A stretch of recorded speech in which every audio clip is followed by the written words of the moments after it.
Guys, this is Che. Tara, samahan niyo ako. Maninira tayo ng cake for today's video.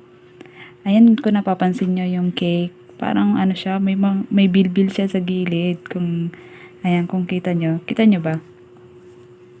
May bilbil siya sa gilid. Ano to tapos na talaga tong cake. Kulang na lang ibalot ko, i-box ko. Tapos, pagbalik ko galing palengke, para i-check siya at saka ibalot na. Napansin ko, may mga may mga bilbil na yung cake sa gilid. Yung may bukol na siya sa gilid. Kaya, ang ginawa ko, tinapyas ko ulit yung cake, binago ko, inulit ko ulit. Yan, kasi ayoko naman yan ibigay ko kay customer na ganun yung itsura, may mga bukol-bukol yung gilid. Kasi halatang halata siya, kitang kita. Tapos, parang yung icing is parang bumabagsak siya. Hindi ko alam kung dahil sa panahon or baka mainit lang nung time na yun. Inulit ko na lang para, syempre, para maganda naman yung itsura niya pagbigay ko kay customer. Yan. Dapat nga i-video ko yung paggawa ko nito nung unang gawa ko. Kaso, tinamad ako mag-set up. Tapos, ayan, nakita ko na may bilbil sa gilid. Yan, binidyo ko na lang din kung paano ko siya sinira at paano ko siya bubuuhin. Ayan, binalutan ko lang yung cake ng white icing. Nilagyan ko siya ng lines. Yan, gumamit ako dyan ng scraper kanina na na may ngipin. Yan, para may design yung white icing. Pero yung una kong gawa, wala yun, plain lang yun na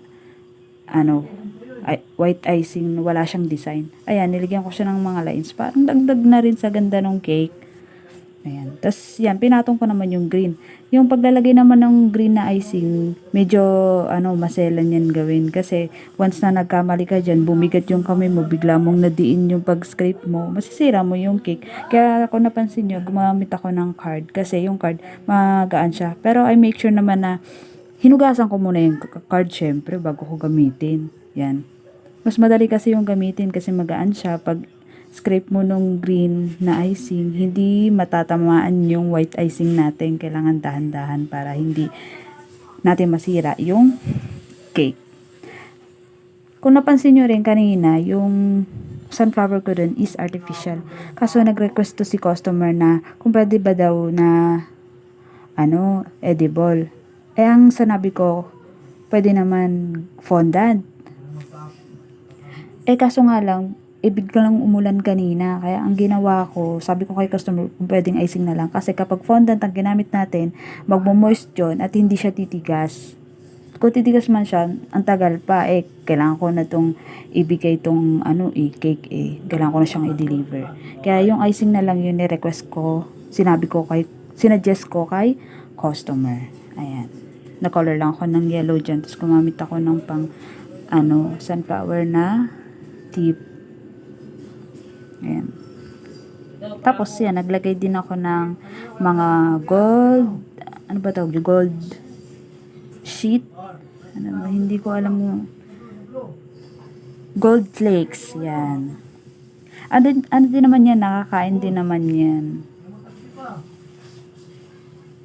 Yan, medyo mahirap nga maglagay niyan kasi konting galaw mo, konting diin mo dun sa yung ano ba tawag dun, yung parang chane, nakalimutan ko yung tawag kapag nadiin mo yun dun sa icing, masisira mo yung icing, kaya kailangan dahan-dahan lang talaga yung paglalagay mo dyan sa flakes na yan, kasi yung icing, syempre, konting galaw mo dyan, masisira mo, kasi malambot lang naman yung icing, kaya kailangan, kapag gagawa ka ng mga cake, magaan lang yung kamay mo, tsaka kontrolado mo yung kamay mo.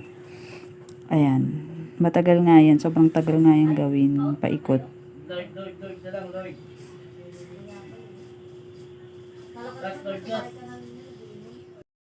Tapos ito na nga yung final outcome ng cake.